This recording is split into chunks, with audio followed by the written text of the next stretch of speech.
Bienvenue dans ce décryptage. Bon, on va plonger direct dans le vif du sujet. Imaginez un peu la scène. Un mur d'algues en putréfaction d'un peu plus d'1 mètre d'épaisseur qui engloutit près d'1 kilomètre de côte immaculée à Cancún au Mexique. L'océan, normalement cristallin, est complètement remplacé par une espèce de marée brune écrasante. C'est vraiment le point de départ d'une histoire fascinante qu'on va regarder ensemble aujourd'hui et qui montre comment une catastrophe écologique absolue est en train d'être totalement réimaginée. 37 millions. C'est un chiffre complètement fou, non? Eh bien, ça représente le nombre de tonnes de sargasses qui se sont accumulées à travers tout le système atlantique et caribéen en 2025. Pour vous donner une idée, c'est environ 70% de plus que le record précédent. Et le pire, c'est que les prévisions pour 2026 sont encore plus alarmantes. En fait, c'est pas juste un petit problème saisonnier qu'on peut ignorer, c'est devenu une véritable crise permanente. Tout ça est alimenté par le réchauffement des océans et par le ruissellement des engrais agricoles qui nous viennent tout droit de l'Amazonie et de l'Afrique. Et sur le terrain, l'impact est juste brutal. Imaginez une odeur d'œuf pourri mélangée à des eaux usées. C'est pas juste une petite nuisance désagréable, c'est tellement insupportable que ça a forcé l'évacuation d'hôtels entiers et même la fermeture d'écoles, parfois à plus d'1 kilomètre à l'intérieur des terres.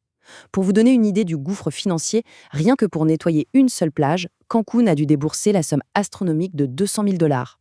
Et le plus frustrant dans tout ça, souvent dès le lendemain matin, une nouvelle vague d'algues vient remplacer celle qu'on vient tout juste de retirer.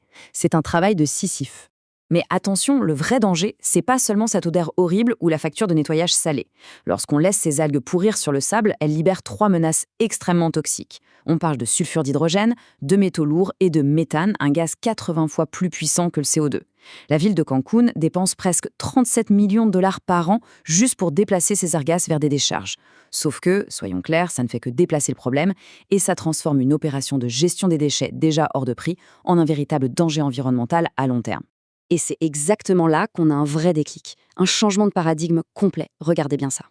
Au lieu de laisser le processus naturel détruire notre atmosphère sur la plage, il suffit de modifier l'environnement dans lequel ces algues se décomposent.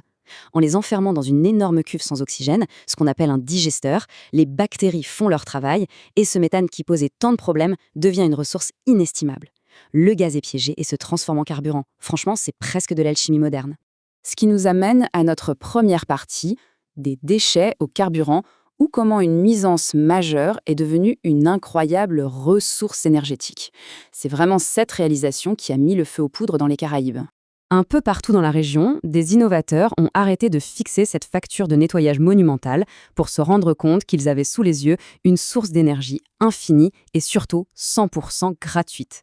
Il faut bien comprendre les maths derrière tout ça. Chaque tonne de sargasse qu'on traite donne très exactement 1 mètre cube de biogaz. Et ce fameux mètre cube, il a la même valeur énergétique qu'un litre d'essence. Alors oui, 1 litre d'essence pour une tonne d'algues, ça peut sembler un peu dérisoire dit comme ça, mais rappelez-vous qu'on parle de dizaines de millions de tonnes qui s'échouent chaque année. Sans compter qu'on n'a pas de frais d'extraction, on ne monopolise pas de terres agricoles et on n'utilise ni eau douce ni engrais. Ça change complètement la donne énergétique pour toute la région. Alors, comment on prépare ce biogaz ? Eh bien, à l'Université des Indes occidentales, les chercheurs ont fait preuve d'une ingéniosité locale remarquable.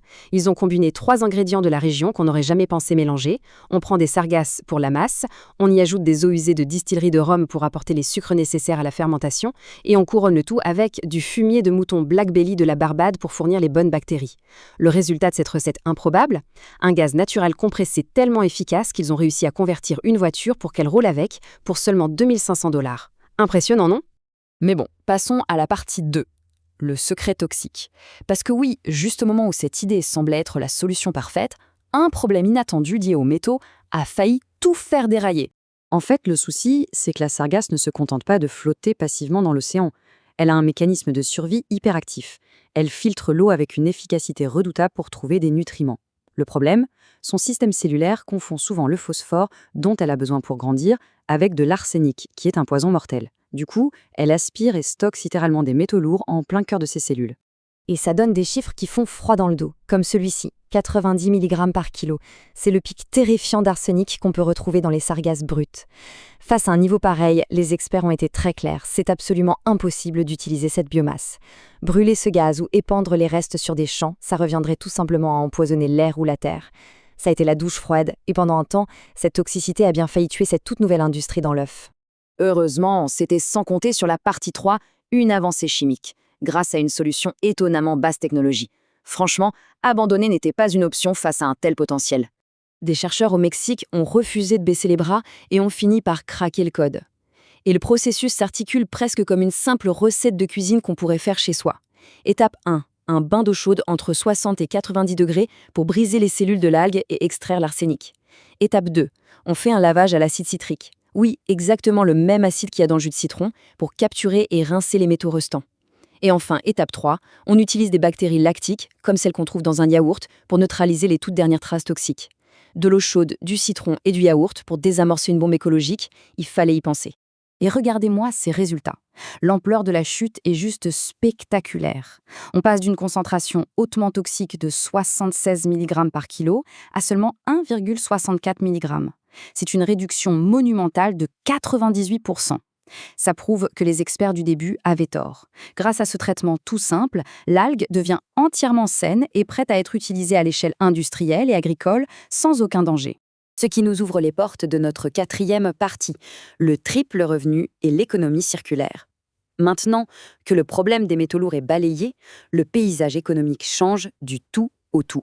C'est là que ça devient fascinant. Ce cauchemar environnemental se transforme littéralement sous nos yeux en un moteur économique ultra rentable.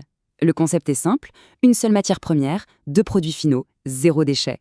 En prélavant les sargasses pour enlever l'arsenic avant de les mettre dans le digesteur, on fait d'une pierre 2 coups. D'un côté, on produit un biogaz super propre pour faire de l'électricité, de l'autre, on récupère le reste solide de la digestion, qui est désormais totalement sans danger, et devinez quoi? Ce résidu a été testé comme engrais sur des bananiers, et les plantes poussent encore mieux qu'avec des engrais chimiques, sans qu'aucune trace d'arsenic ne passe dans les fruits. L'économie circulaire dans toute sa splendeur. Donc, si on résume, un seul problème de déchets nous génère maintenant 3 sources de revenus distinctes. Premièrement, on économise des fortunes en frais de nettoyage tout en remplaçant du carburant importé très cher. Deuxièmement, on crée toute une industrie de vente d'engrais organiques, ce qui permet aux agriculteurs du coin d'arrêter d'acheter des produits de synthèse coûteux. Et pour finir, en empêchant ces algues de pourrir à l'air libre, on bloque les émissions de méthane, ce qui permet de générer des crédits carbone très lucratifs. C'est vraiment un système gagnant sur tous les tableaux. Au final, le vrai tournant dans cette histoire, il se résume bien par cette idée. Tout change au moment où on arrête de se demander comment s'en débarrasser pour se demander ce qu'on peut construire avec. C'est un changement psychologique massif. Pendant 15 ans, on a vu ces vagues brunes comme une malédiction absolue, un truc à cacher sous le tapis le plus vite possible pour sauver le tourisme. Et aujourd'hui, c'est devenu la ressource de base pour bâtir une véritable indépendance énergétique. Pour conclure ce décryptage, je vous laisse sur cette réflexion.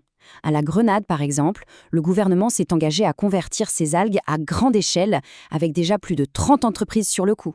Si on arrive à transformer l'une des pires invasions d'algues de l'histoire en énergie propre et en engrais grâce à un peu de science basique, eh bien on peut se demander quelles autres nuisances mondiales n'attendent qu'un petit changement de perspective pour devenir la solution de demain. C'est une super réflexion sur notre manière de voir et de définir ce qu'est vraiment un déchet, vous ne trouvez pas ?